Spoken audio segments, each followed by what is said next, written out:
TV international, chers internautes, bonsoir.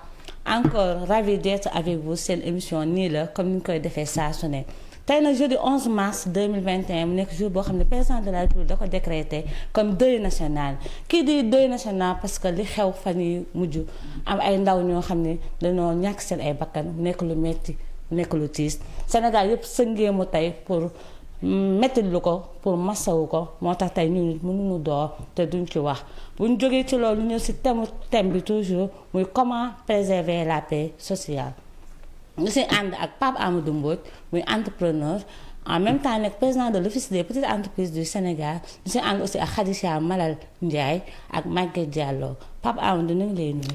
waaw ma leen di sant bu baax di nuyu franchement parlant di leen sant et que di masawu parce que franchement parlant li fi xew fan yi métti na lool. métti na lool ba mu am ay mort et même aussi démb la nekkoon màggal boo xamante ne màggalu Sëñ Fallu di ci ñaan fi nga xamante ne tey jii mooy Sénégal ñu am paix parce que yaakaar naa ne loolu dafa jot et aussi le 8 mars tey jii nga xamante ne muy mois boo xamante ne c'est la mois des femmes et que fii tey jii c'est la première fois ma dugg ci benn plateau gis caméraman yi ak femmes yi ñëpp c'est des femmes di leen féliciter leen wax ne nag tey jii jeunesse bi jël na li mu moom et franchement parlant même merci beaucoup par rapport à l'invitation. merci ñoo ko bokk Khadija nuyu na la. fay naa la donc je dis rebonjour à mes chers téléspectateurs yi nga xam ne ñoo may suivre sur Dakar TV International ak ñi nga xam ne ñoo nekk ci YouTube bi ak ñi nga xam ne ñoo nekk ci Facebook bi.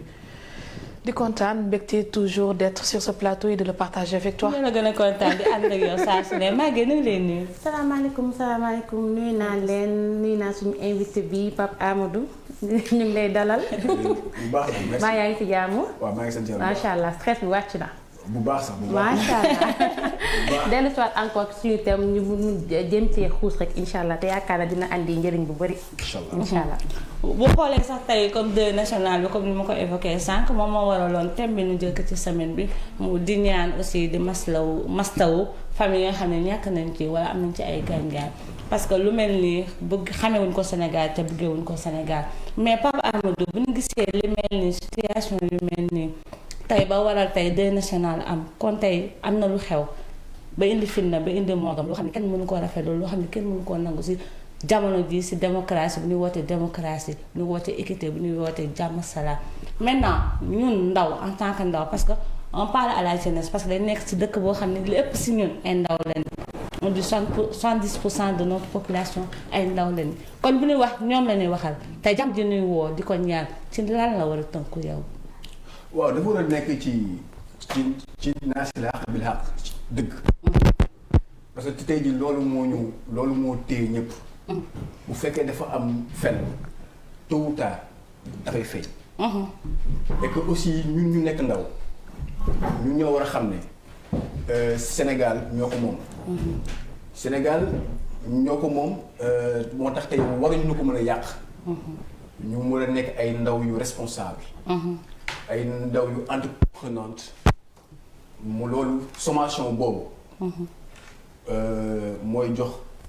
ndaw yu émergente gis na émergence du loo xamante ni moom da koy tëb rek wax du lu ñuy décréter daal foofu moo am ay ndaw yu responsable waaye ay ndaw yu am éducation de base te loolu mooy yar gi bu fekkee nag yar bi nag bu fekkee nag parents yi dañoo bàyyi seen yar parce que tey jii ñu ngi dem wuti lu ñu lekk day feeñ parce que doo am temps boo xamante ni moom ngay jël say doom den yar den tàggat si lu baax. loolu nag amatu fi tey jii soo xoolee ñii doon génn di kii yëpp mooy génération 2000 bi. tey ñoom ñoo màgg. waaw kon suñuy yéegaat ba ci kaw foofu nañu la xool pourquoi foofu noonu ñu am fa problème. loolu nag yaakaar naa ni il faut dégg ñu nekk ay ndaw yu responsable. il faut dégg ñu nekk ay ndaw yoo xamante ne xam nañu li ñu bëgg. et aussi ñu nekk ay ndaw yoo xamante ne Sénégal moo ñor. parce que benn parti moo fi am muy Sénégal. Sénégal su yàqoo c'est fini. kon boobu li ñu fi def nag yaakaar naa ni métti nañu ko loolu. parce que ay ndaw dem di jël di sàcc di def yu bon di kii mais loolu yëpp nag mer na. te mer nag su xasee ba am parce que base bi fondement bi. mooy vérité te amul. kon daal bu ñu seetloo bu baax dëgg moo manqué. dëgg moo manqué. Khadija dafa mel ne Sénégal fi ñu toll nii dëgg dafi suuxee parce que boo xoolee semaine bi ñu commencé lundi ba tey ñi fi jaar ñu bëri dañoo ñëw ci wax jooju mooy nit ñi dem ak dëgg ñuy waxee dëgg di doxee dëgg lan moo waral Sénégal tollu instant boo xam ne dëgg dafay commencé nekk. dafa réer comme li Pape Amadou Mbodj wax mais dama lay fekk ci contexte bi nga xam ne moom nga tijjee. muy deuil national bi nga xam ne ci la ñu nekk président de la République du Sénégal décrété ko. ñuy masawu ñi nga xam ne génn nañ ci. di wax nag ndaw yi nañu xoolaat seen bopp rek mooy comme li Pape Amadou Mbodj di wax c'est la base qui a raté. base bi moo raté parce que du ñu xoolee diggante 2000 ba de nos jours.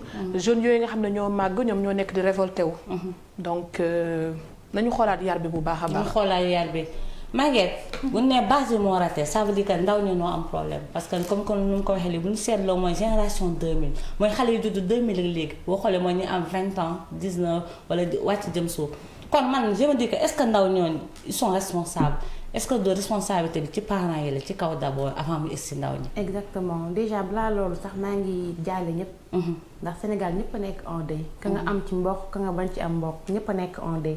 donc képp koo xamante ne am nga ci lu la métti ndax 2021 bi comme on le dit koo dajee rek bu nga ko wax sigil ndigaale ndax am na même bu fekkee mbokkam gaañuwul am na xarit wala àndandoo wala dëkkandoo boo xamante ne wàññeeku na kon ñi ngi jaale ñëpp li ngay wax ci éducation bi tamit dinaa ci revenir parce que ci parents yi la dangay dégg léegi parents yi dinaa leen sax ay li ma investir ci yow li ma def ci yow waroo woon mel nii alors que avant waruñu woon sax xoolee yow ni nga def ci nit investissement donc du marchandise da ngay xool balaa nga kaay may jëkkër wala balaa mu war a def dara yaa ngi koy naan li ma def ci yow école yi mën a dugal ni mu chéré yooyu yëpp day travailler xale bi balaa moom moo war a xam dafa war a xam en fait moom mooy kan nga won ko moom ay valeur nga won ko ne ko moom personne bu digne la moom moo gën a am importance lépp loo gis ci àddina njaboot noonu nga koy yaree d'abord mais boo xoolee nga naan kaan li ma investir ci yow nangam sangam dafa xaw day xale bi su investissement humain bi d'abord exactement avant ñu ñëw ci l'aspect parents yi ñu war a xool d'abord nu ñuy éduquer seen doom déjà présent dañ ko war a teel a toppatoo xool ni ñuy defee ñoom même boo amul am na ñoo xamante ne amuñu et seen doom moo gën a diñ koo fi gis effectivement am na ñoo xamante ne dinañ xiif ba sonn te duñu laaj kenn xaalis duñu ñaan kenn parce que dañoo diñ ñu leen yaree la seeni valeur la donc nañ delluwaat tuuti ci gannaaw delluwaat ci loolu Pape Amadou bu ñu xoolee ni avenir mooy ndaw ñu xool ni ndaw ñi ko noo am problème kon foofu xam nga lii am tey lu ñu yàgg sedd frustration bu nekkoon ci ndaw ñi la xëy na yàgg des na bu leen yaroon ni leen war a yare kon tey xëy na daan am maîtrise wala sérénité ba ñu dem si yenn mais au-delà de l'aspect yar au-delà de l'aspect éducation est-ce que li war si ndaw ñi def nañ ko si ndaw ñi de manière générale ci cadre public wala politique ba nga xam ni fi leen di xaar nu mën fa demee. waaw mais xam nga loo gis nekk rek man dafa am loo xamante ne loolu moo nekk. la responsabilité. elle est partagée. waajur yi am nañ ci wàll. société bi am da ngay yar sa doom. mu génn ci biti lu leen di yàqu. waaw société bi am na ci wàll. muy environnement. muy lu am solo. parce que on dit que c'est l'environnement qui détermine. jeex na maintenant nag dafa war a am fait boo xamante ne muy une politique de jeunesse. mais une politique de jeunesse yàgg nañ koy am te mosuñu ci gis solution. une politique d'adolescence. d'adolescence. amu fi. ça veut dire quoi. c'est-à-dire que am na benn gap. c'est-à-dire que soo demee ba nekk ndaw. soo demee bay nekk entre sooy dem mag l'adulte. et sooy jéem a ay booru 15 ans 6 ans côté yooyu. mais amul benn politique ci ñoom. y en a pas état vision la. waaw. vision perspective la. d'ici l'an 2035 bii jeunesse laa bëgg am. mais tey jii le président Macky Sall est-ce que xam na ban jeunesse la hérité. est-ce que xam na Abdou Diouf que ce soit Abdou Diouf. que ce soit Abdoulaye Wade. mais tey jii ban jeunesse le président Macky Sall hérité. ça veut dire que moom bu muy egsi au pouvoir. ban type de jeunesse la am. moo tax léegi les sociologues. dañoo am wàll ci réew mi. bu rëy sax parce que ñoom ñooy mën a xam ñoom ñoo mën a étudier. population bi. ban population la. une population boo xamante ne digital. digital numérique. Facebook WhatsApp. ñii naka la koy defee ba orienté leen ci benn vision. amu fi. non y en a pas. et que il faudrait que tey jii nag résultante faute yooyu yëpp am. parents yi. environnement bi état bi. tey moo andi lii. donc processus boobu noonu nu biaisé. tey moom moo tax nu egsi si situation bu mel nii. tey maintenant nag pour nag ñu defaraat loolu. il faudrait que mu am des assises sur ça. il faudrait qu'on parle en plus il faudrait que mu am une réelle politique de jeunesse. une réelle politique d'adolescence. Le ministre de la jeunesse moi je n'ai rien contre mais lan mooy base bi est-ce que am nañu politique est-ce que tey jii seen politique mooy lan citoyen kii xaw ma citoyen. mais xam nga c'est-à-dire que la citoyenneté c'est pas quelque chose boo xam ne tey jii da ngay jékki-jékki rek andi ko. dafa am commencement. citoyenneté mooy ñi nga xamante ne ñi ngi am 1 an 2 ans 3 ans 5 ans 6 ans. ñooñu ngay yéegal di leen màggal di leen jàngal une éducation environnementale. di leen jàngal une éducation de base yooyu naan carrément soo leen naanee ndox amu leen droit sànni ko. tout ça c'est des choses yoo xamante ne jii c'est à travers l'enfant léegi nag suñu demee ba nekk mag nag. nga soog a inculquer si ñoom une éducation citoyenne. te loolu mooy indi développement. mooy indi développement. mais aussi man je vous interromps pas mais j'aimerais bien savoir c'est quoi le problème exactement parce que gis nañ sa benn citation nga ne je pense que le MEDES a échoué. oui. waaw yow léegi pour yow bu fekkoon en fait yow en tant que entrepreneur yow ban conseil nga war a mën a joxe nan lañu war a mën a régler problème boobu. non là vous parlez de citoyenneté dem ci MEDES.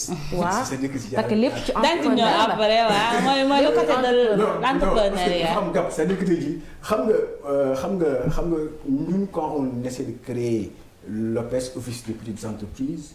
c'était pour voir carrément comment on peut aider les petites entreprises yoo xamante ne dañoo nekk ci ay problèmes parce que tey jii soo xoolee li xew par rapport ak corona bi y a plus de PME. y a plus de TPE. y a plus de PMI te réew lu koy doxal. c'est les PME c'est les PMI. et les man demal États-Unis demal fépp foo bëgg ci am. dañuy jàppale dañuy aider les PME les PMI et les TPE. mais fii y en a pas ça. ce qui est dommage ce qui est dommage. moo tax ñu mën a jël benn organigramme muy OPES Office des petites entreprises émergentes. Quand je parlais de l'émergence c'était en 2011 Macky Sall n'était pas président de la République. mais c'est-à-dire que pour dire que carrément pour ñu mën a dem ci émergence il faudrait que état bi mën a jàppale les PME c'était ça le combat. mais par contre on a vu que comprendre ñu dëgg-dëgg la mooy rôle PME ak PMI Sénégal.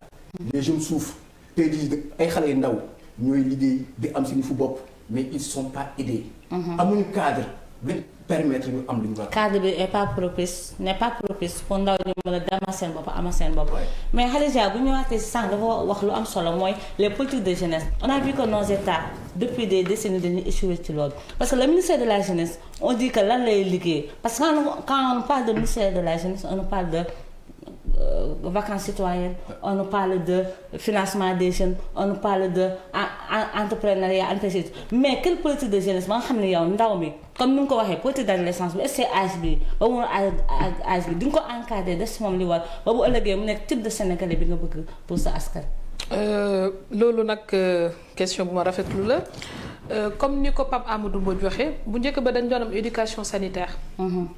soo yéeyee sa bonbon. da nga koy dem sànni à la poubelle. soo wàccee école li ngay njëkk a def tu pars te laver les mains avant de dire bonjour ou bonsoir à la famille. après ñu amoon éducation civique.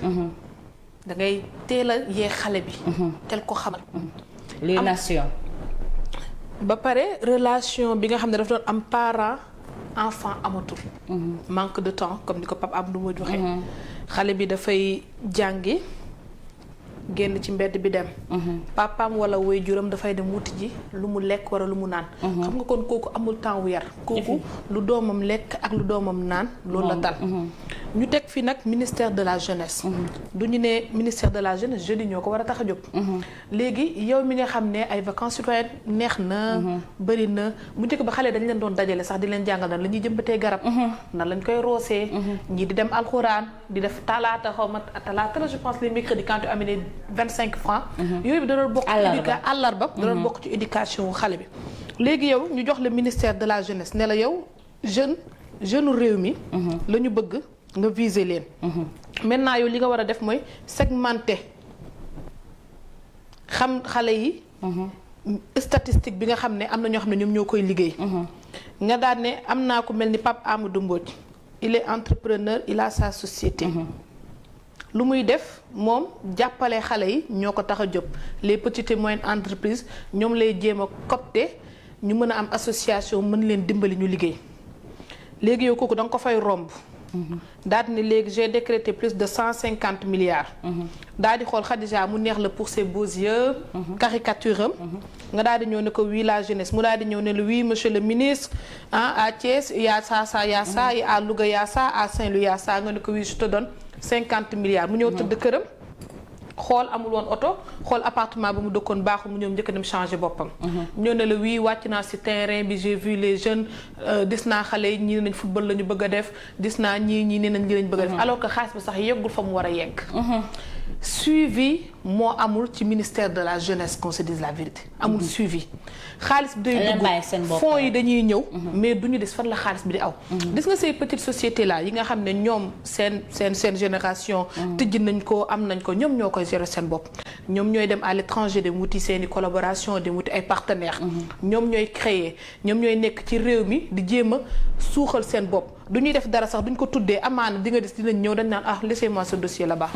dinañ yónnee délégation bu dem mais lañ ca war a def dëgg-dëgg duñ ko ci def. duñ ko ci def ce qui est. c'est dommage. dommage toujours Maguette bu ñëwee ci point boobu est-ce que foofu bu demee ba tey ñu ñuy dénk destin ndaw ñi parce que bu nee ministère de la jeunesse ci république ci nation mooy yow lépp lu jëm ci ndaw ñi yow lañ ko dénk boo ko matalewul wala nga koy defee nu mu la neexee est-ce que du boobu jeunesse bi nga am en face yow ñoom ñoo exigeant wul ba tax nga ñeme def yenn yi. est-ce que xam nga jeunes yu bari xamuñu kan mooy ministre de la jeunesse.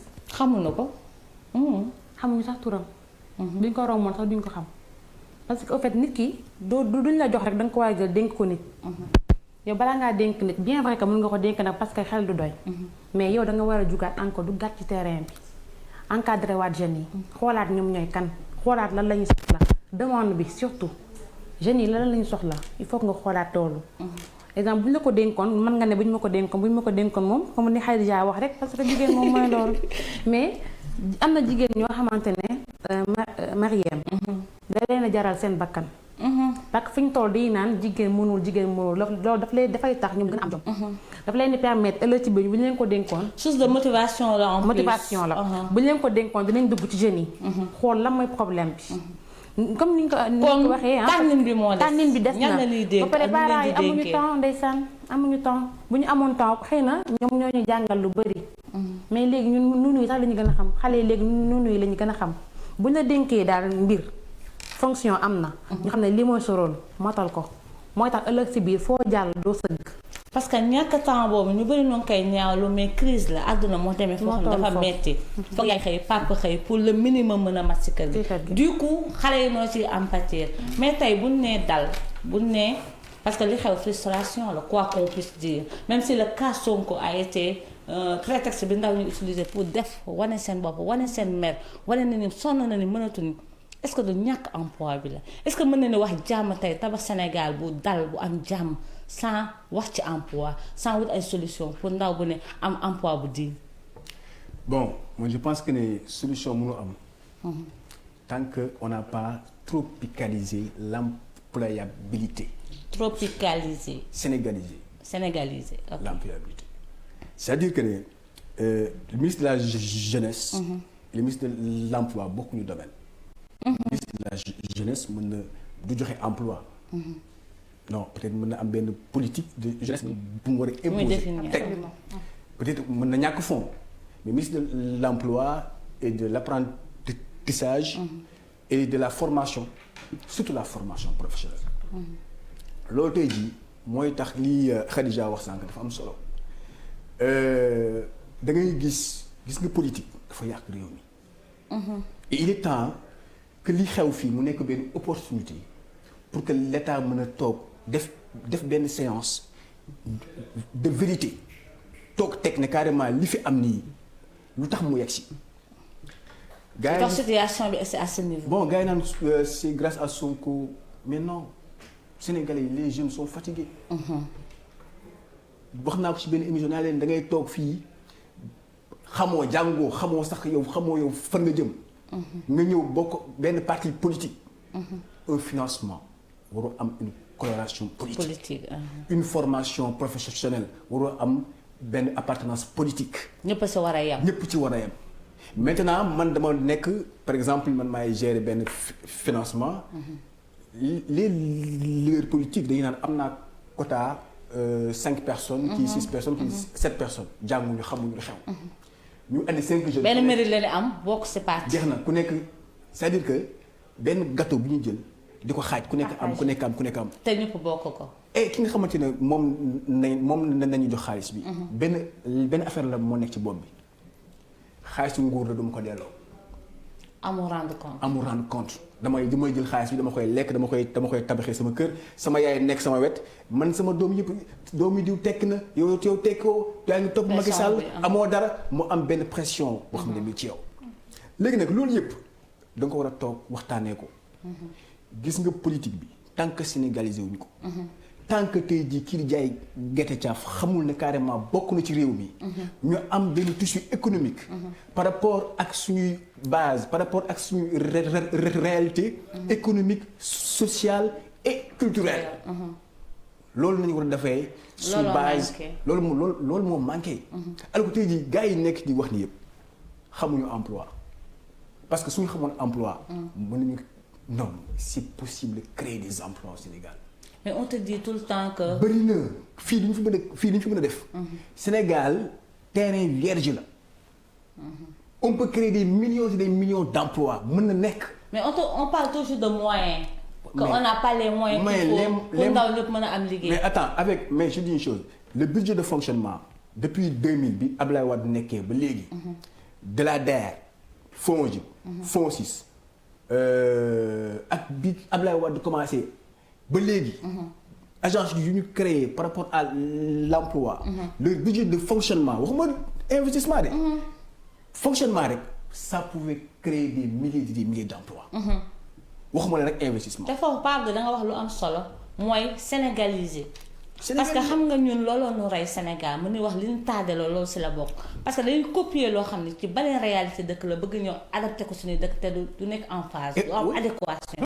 tey bu ñu wax Chine di wax Japon ñoo xam ne noo leen tane woon benn moment noonu raw foofu nekk ay modèle même mën ni wax léegi si puissance yu mag yi lañu bokk parce que dañu tënku seen culture seen aada Japon loolu lay forçant tey du tax Sénégal mën nu del suñu réalité ba li ñu wax sénégalais bu ne quel soit fi nga situé nga mën a gis ci boppam ci système politique bi ñu teg mais Khadija foofu noonu politique de jeunesse ban yow nga foog ni tey fan la ñu war a xalaate wala fan la ñu war a jëfe ba ndaw bu ne mën a gis ci boppam ci politique yi état di définir pour ndaw yi. fi ñu war a xalaatee mooy ñu delluwaat ci suñuy valeur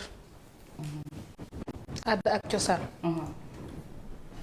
xool li fi magi bàyyi woon xam nga yàlla day def sax dañ naan quand tu es Saint-Louisien ou quand tu es Saint-Louisien tu es fier de l'être. C'est une fierté. Et quand on te dit que tu es Thiessois dañ naan bañkat nga. ba doo ñëwee Dakar tey doo dugg ci benn société boo fekkul Dakar waa ou des Thiessois ou des Kaolackois xale yi jàng nañ macha allah ñëw fi yor fa ay nombol tàgg yu mag a mag a mag. président balaa muy jox nit ministère. dafa war a xam nit ki mooy kan connaître la personne. xam ko quoi pas que Pape Abdou c'est mon. Pape Amadou c'est mon ami. sama xarit la jàppale woon na ma non non. awut danga koy teg fële. nga ne kii may dénk jeunesse bi dafa war a jeune comme ñoom. dafa war a xam seen bëgg-bëgg. war na xam ne xale dañu bëgg baal. dañu bëgg boîte ñi dañu bëgg jàng. xam jeunesse bi li mu soxla ak li mu bëgg. gis nga doo jàngatee sa réew xam ci lu ñu bëgg. da nga leen di mën a diriger comme tu veux. mais malheureusement suñu ji xamuñu. mënuñu ko parce que xale yi dañu bëgg sanse. dañu bëgg li xew ci jamono bi li nga xam ne moo wër àdduna muy jeunesse et internet. dañuy bëgg di xool États-Unis li fay xew ñu koy copier li xew France ñu koy def. léegi yow ci base boobu ngay toog ak sa ministre bi nga xam ne moom nga dégg jeunesse ñëw ne ko waaw kaay ñu toog waxtaan. xale yi lu ñu soxla. xale yi lan la ñu bëgg. tu fais le tour du Sénégal. wàcc dem des ay jeunes entrepreneurs yoo xam ne tëj leen dem laaj leen. lu xale yi soxla lan lañ bëgg ñi tax. âge bi tranche d'âge bi ñi yeeg léegi lii disuma ko sama dëkk statistique bi ci liggéey ci xale yi disuma ko su ko defee dinañ la ne président xale yi di ñu ci bëri ñu ngi ci bopp koñ ñi di def menuiserie ñi de ñu ngi ci bopp koñ bee di raboter ay kii ñi de ay mécanicien lañ nga ne ok maintenant nga dajale sa cellule de communication boole ko cellule de communication ministre bi nga yor boole ko directeur régionaux yi boole ko ñu yor formation professionnelle yi gis nañ léegi ISEP macha allah yeneen a ngi tëj ñëw ne leen waaye yéen anamoo anet kaay leen ngeen toog nan la ñu mën a def pour saafara problème bi nga xam ne sama réew d'ici 5 ans. dinaa am benn statistique boo xam ne. ce sera sànq vision bi ni am. mais amuñu vision dañuy ñëw rek daal di lay nommer nga daal di toog daal di def sa costume je prête serment daal di teg sa loxo daal di dawal 4x4 bi ñëw dugg ñu ne la oui des dossiers nga ne oui pour le cas de oui c'est bon ñu ne la telle organisation nga daal di ñëw vestu ne oui je vais prendre en compte ce dossier. alors que li mu laaj alors que wàccal yow des nga duñ la joxe ministère. des nga man du ma président de la république. man des nga du ma nekkoon président de cette république man Khadija. non ay Dakar yi duñ fi xandaalu. nga ne ma. barki Cheikhul Khadim mi ma yaakaar. je le dis haut et fort. gis nga ci région yi laa leen di tas. tas leen gis nga ministre de la jeunesse. du ma la yóbbu sax ay Thiès xam nga jege na Dakar. ay Kaolack laa lay dem teg. yenn faveur yi doo ko am ngay wàcc ci terrain bi di dem ci école yi di xam li xale yi di dund. effectivement li xale yi di daj. nga xam réalité bi. nga xam réalité bi nga mën a xam yan yow élevage ma yóbbu la ca pël ya Daara Jolof. yow agriculture nga jël la ma yóbbu la.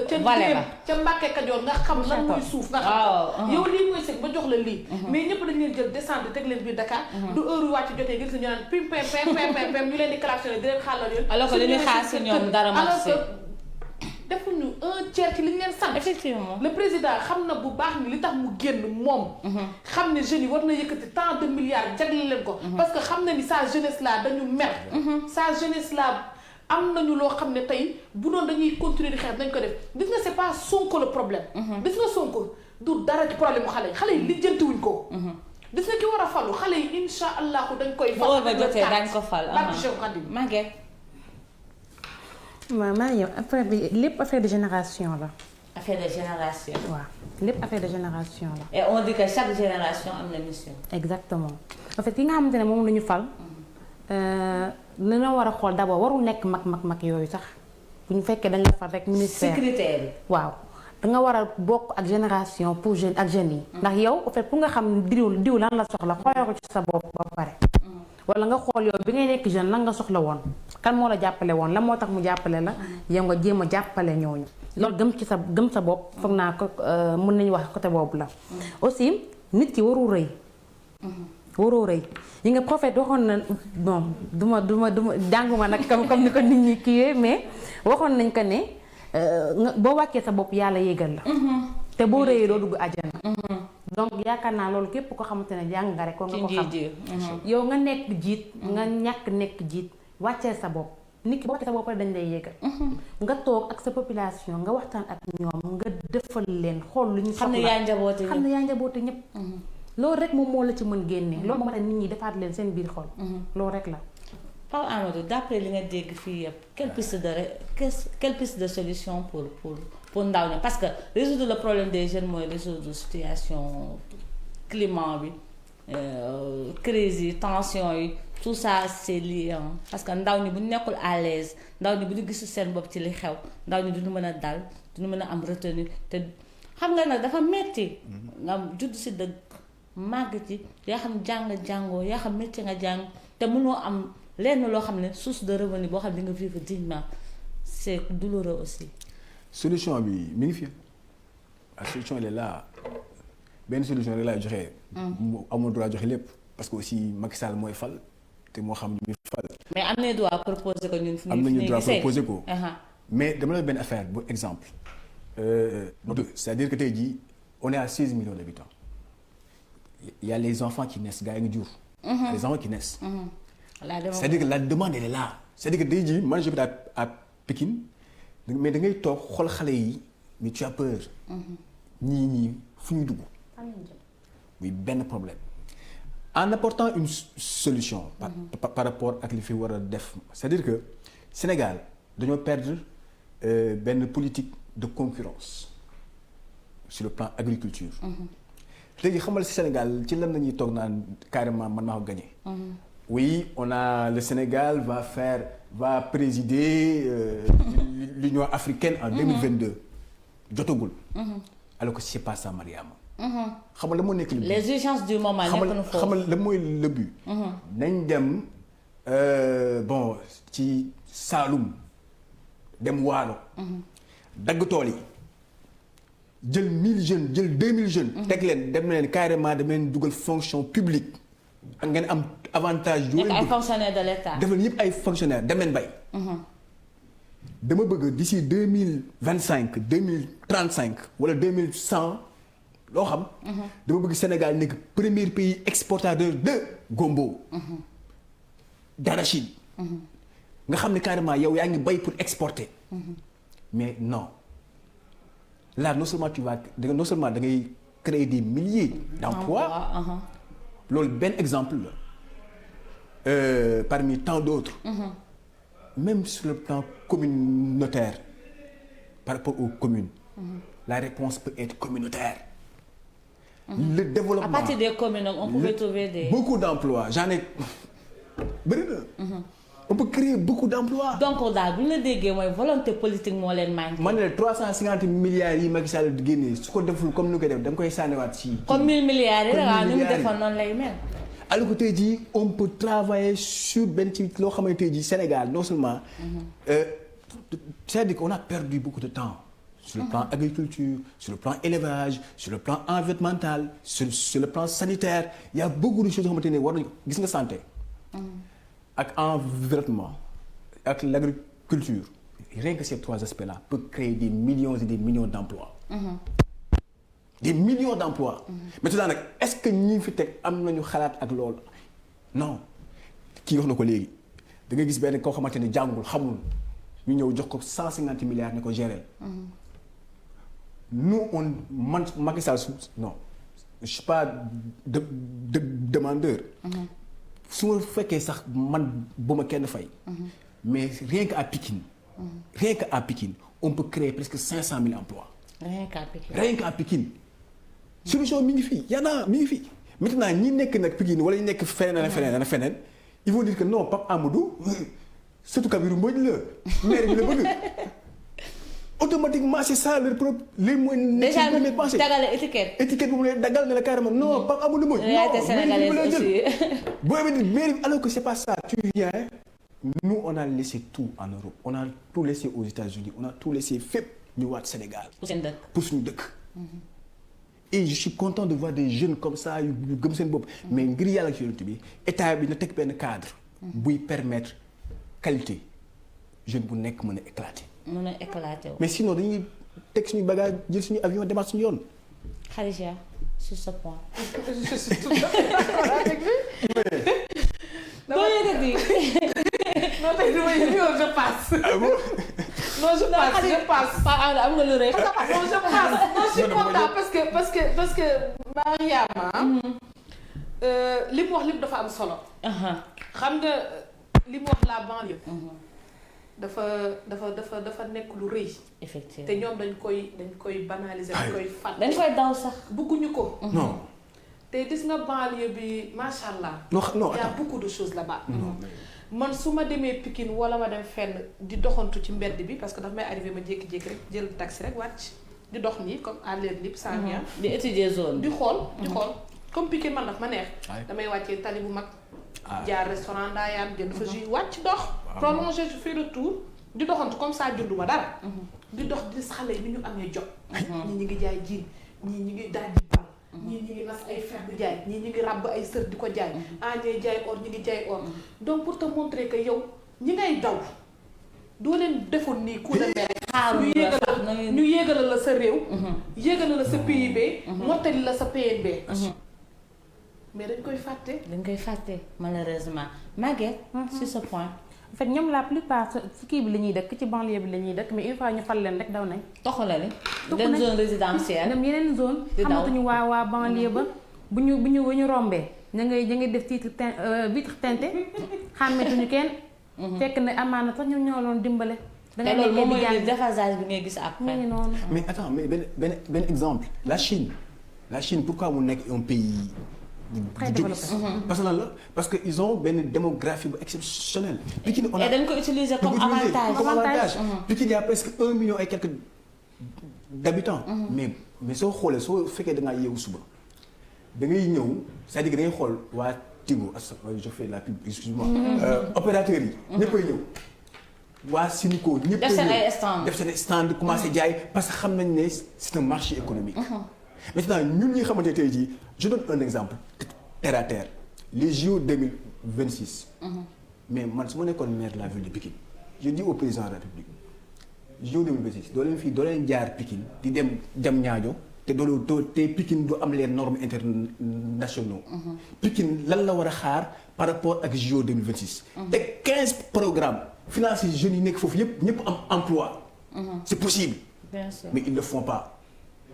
Parce que c'est des choses politiques parce que c'est tout simplement et benn affaire la dañuy appauvrir Pikine pour mën leen téye par rapport ak mu nekk benn bétail électoral. non mais est-ce que du manque de moyens aussi. non ils ont. est-ce que tu daal egg à ce niveau est-ce que du manque de moyens moo leen di pousser. non ñuy éviter yenn zones yi. mais pas que da leen bëgg utiliser autrement. mais entreprise yu nekk yëpp ñi ngi Pikine. entreprise yu marché syndicat. syndicat ay femmes yu brave ay femmes yu gëm seen bopp ay femmes yoo xamante ne ay jàmbaar lañu fépp ñuy jóge di ñëw syndicat fruits et légumes syndicat rek la am fan la amaat marché Thiaroye marché légumes la rien que de faire une bonne traçabilité économique mën nga am ay gains mën nga yokk yow sa impôt mën nga yokk sa budget merci loolu yëpp mi ngi Pikine marché central au poisson. waxuma laa nag entreprise yu nekk foofu yëpp ay Sinico. donc loolu bu ñu ko capitaliser. su ko capitaliser Pikine kenn ku nekk mën na fay ko presque 500 000 francs tëj Pikine.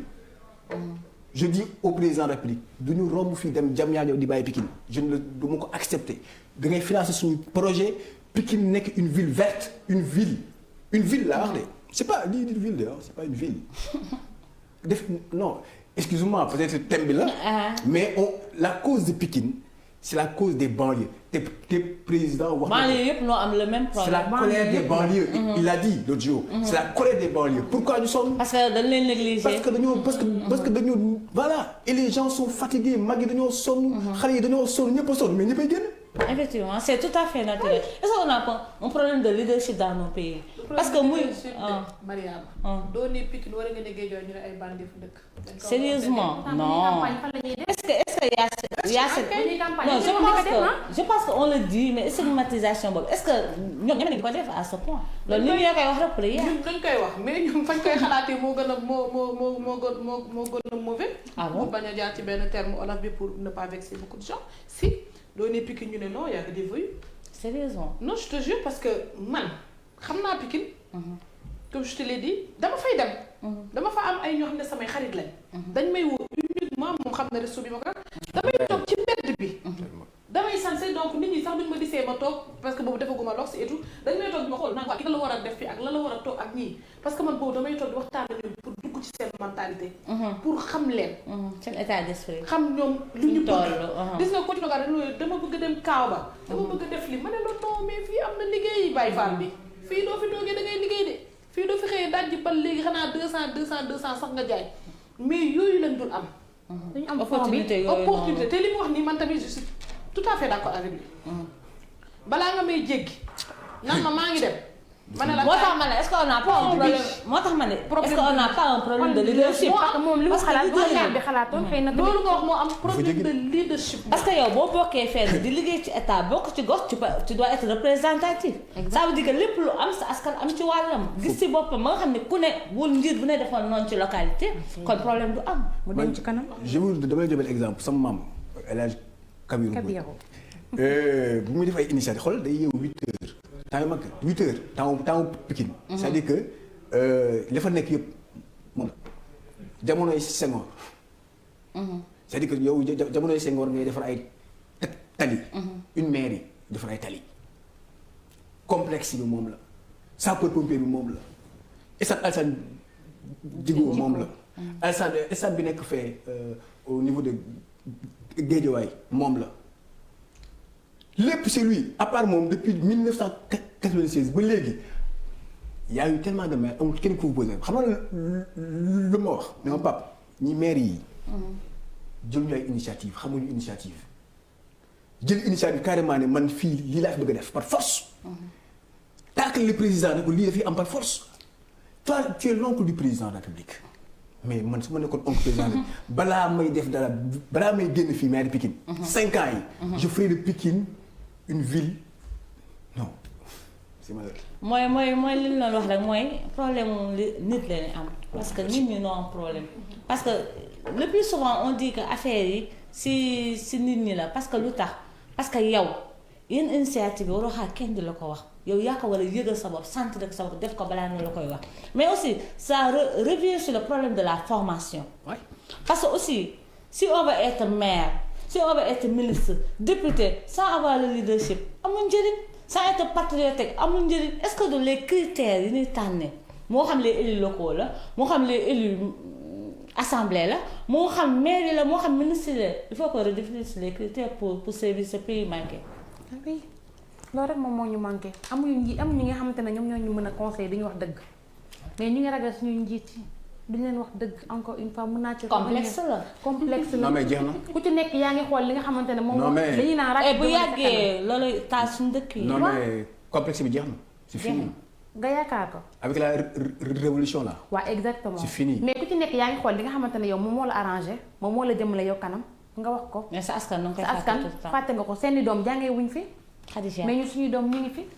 problème bi est-ce que le président de cette république là.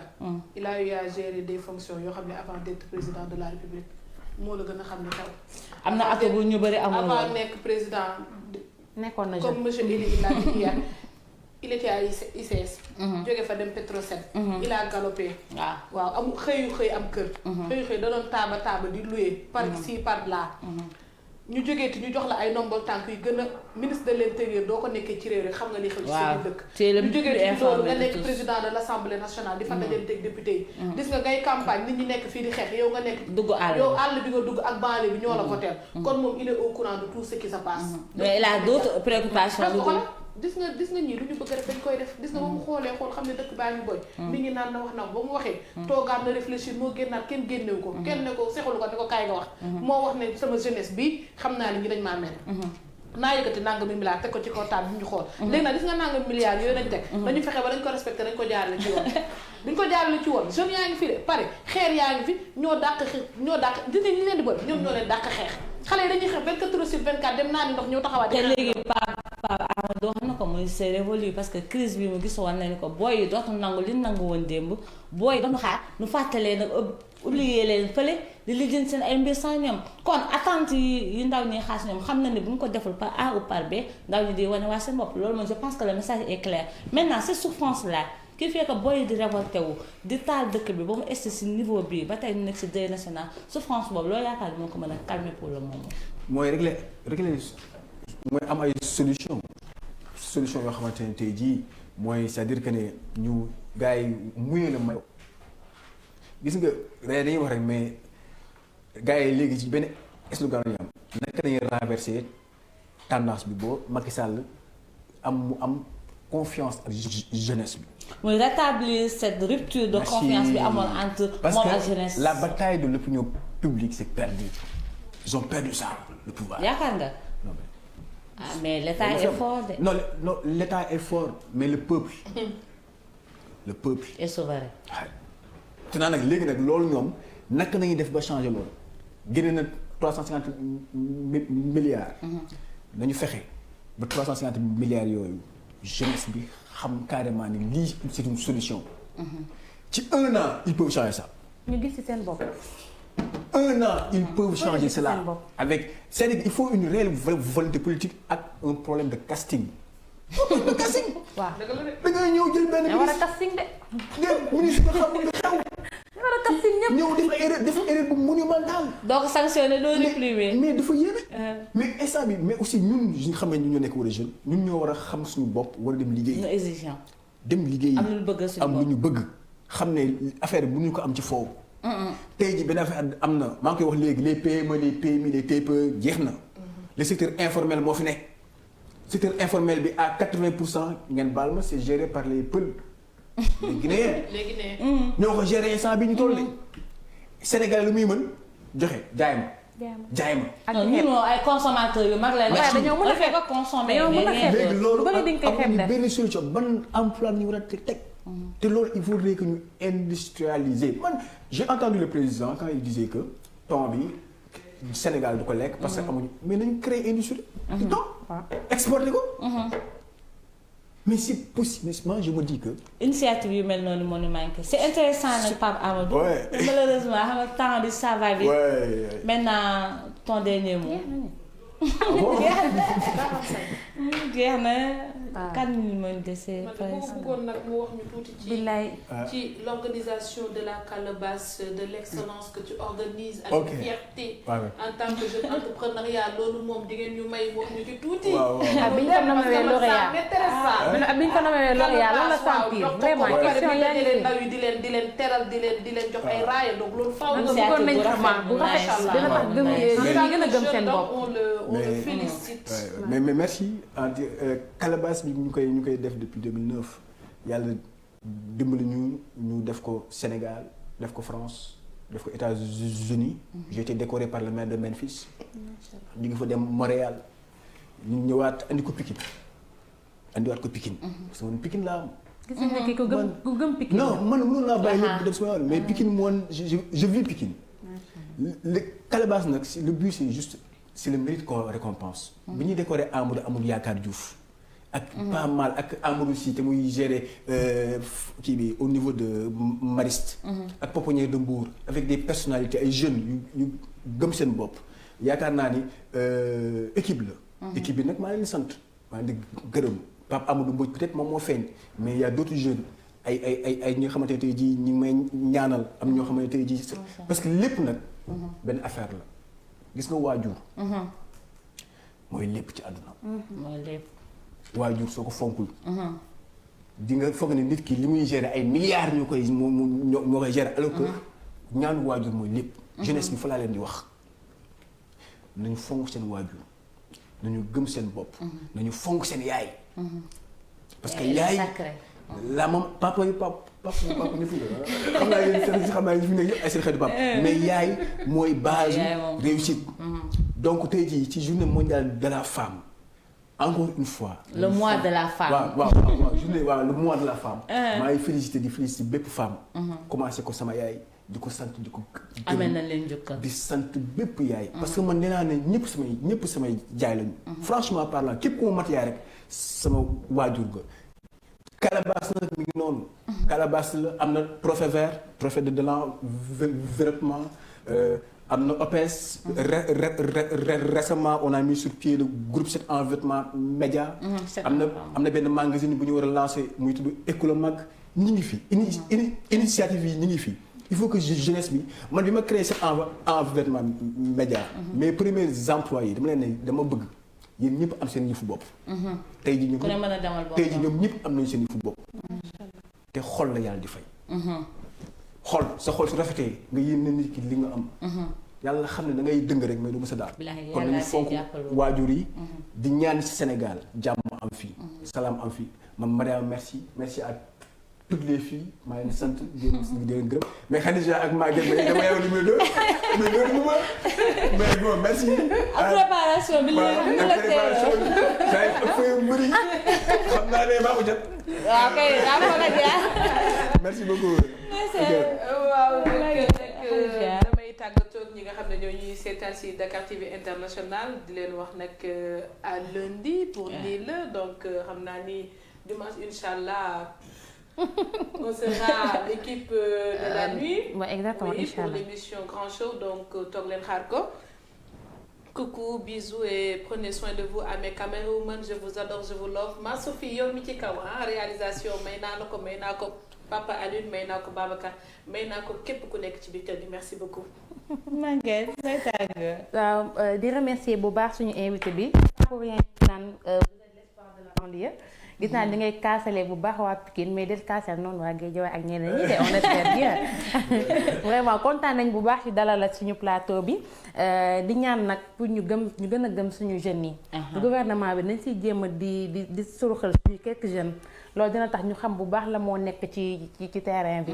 di la remercier Mariama on a passé une très bonne semaine macha allah.